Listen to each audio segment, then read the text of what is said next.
There's an old saying that goes like this: the road to heaven is heaven. The happiness that you're searching for in the future must be found today. The success you're after in the future will only be found by working on it today. Success is the balance between the need for active achievement and the satisfaction in taking the time to acknowledge what you've already achieved. Take time to reflect while you're enjoying the plateau. And while you're reflecting back on your past accomplishments, think about something else. Think about the potential within you that's still untapped. Consider these two questions during your time of reflection. Number one, what could I have achieved in the past had I been more diligent? Could I have been more disciplined? Worked smarter instead of harder? Said no more often to social functions? Now, there are two qualities that can increase your chances of success. Two very important qualities. Number one, patience. Number two, persistence. Let's talk about patience for a moment. Patience is what? Learning to handle the passing of time. Now, once you've had an appetite for success and you start going for it, now you've got to learn to handle the passing of time. Here's why. It takes time. It takes time to build a corporate work of art. It takes time to build a symphony orchestra with flawless music and harmony that sends you on flights of ecstasy, to be remembered long after the orchestra has shut down and the lights have gone out. It takes time to put harmony together. It takes time to build a life. It takes time to build an enterprise. It takes time to get through school. It takes time to develop and grow. Never underestimate the power of influence. What an important statement. The influence of those around us is so powerful. Many times we don't even realize we're being strongly influenced because it generally develops over an extended period of time.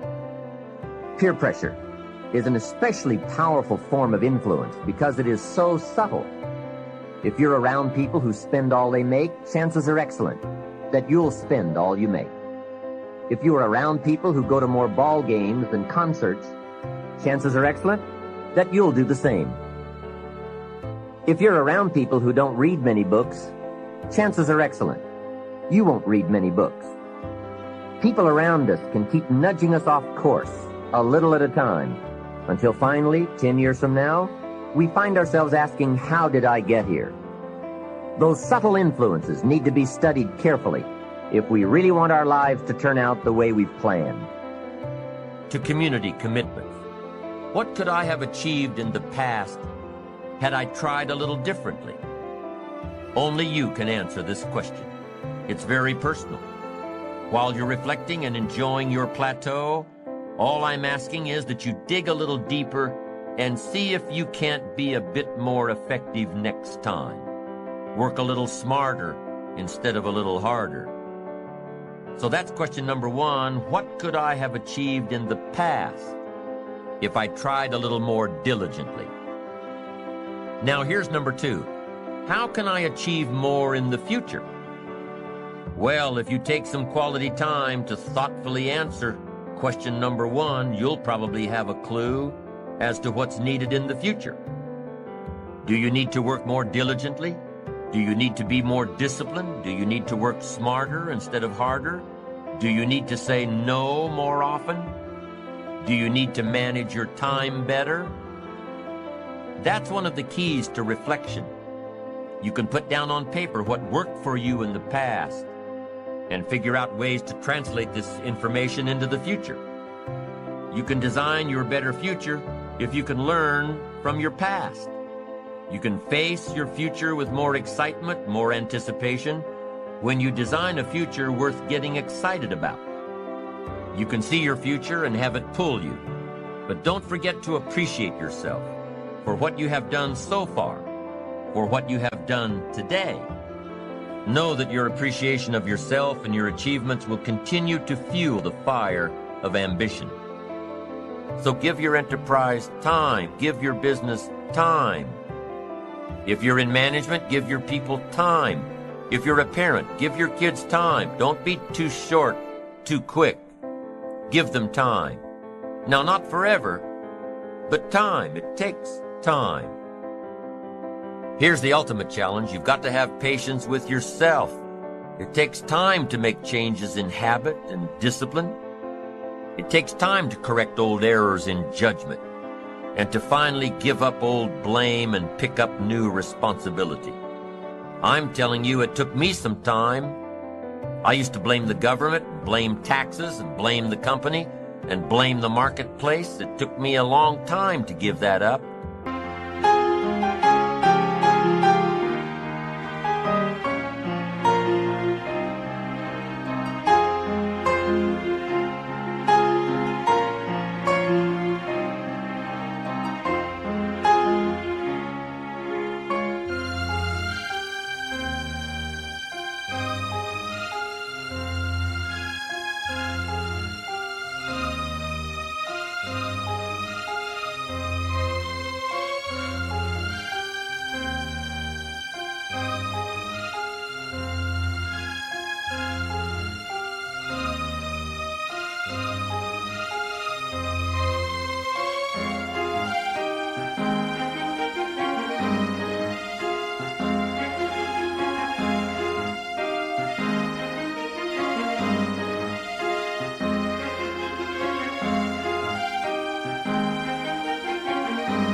That was a pretty comfortable list to explain my empty bank account, pennies in my pocket, nothing in the bank, not doing well, embarrassed by my situation.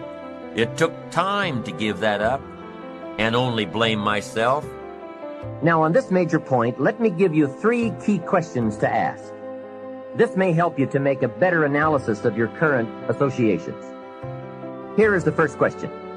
Who am I around? Good question. Make a mental study of the major people with whom you most often associate. You've got to evaluate everybody who is within the circle of being able to influence you. So, major question, who am I around? Next question, what are they doing to me? That's a major question to ask. What have they got me doing? What have they got me listening to?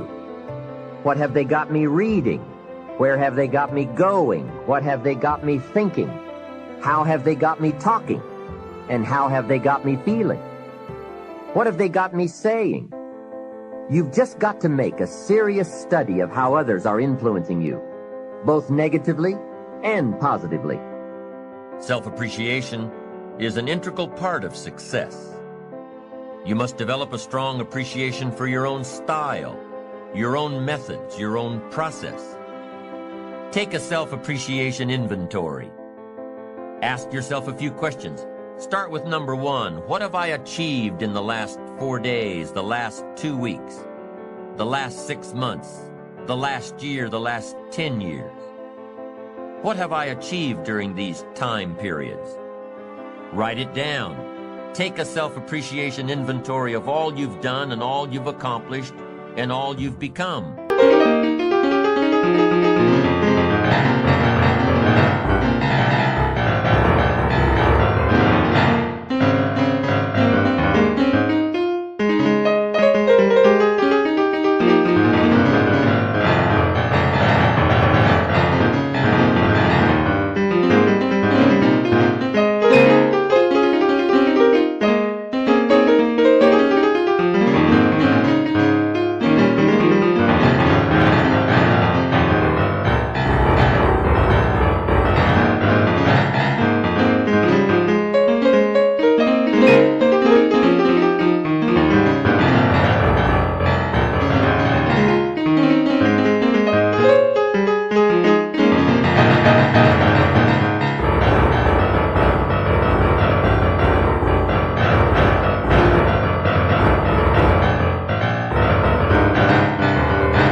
Take inventory of yourself. Now compare this list to your goals. Have you accomplished all you set out to do in the last 4 days, 2 weeks, 6 months, 1 year, 10 years? Compare your list.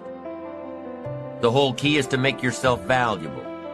The key is to make yourself attractive. The key is to make yourself skillful, competent, willing, powerful, unique, sophisticated, cultured, being able to manage, in control, healthy.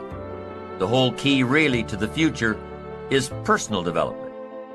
Because the greatest gift you can give to someone else is your personal development, self-development, self-investment. If I become 10 times wiser, 10 times stronger, 10 times brighter, 10 times more competent, think of what that will do for my success. If I grow, think of what that will do for my future. Self-development earns success. Self-investment earns respect. And the only way to make a better and better and better investment in your future is to become better and stronger and wiser and more competent.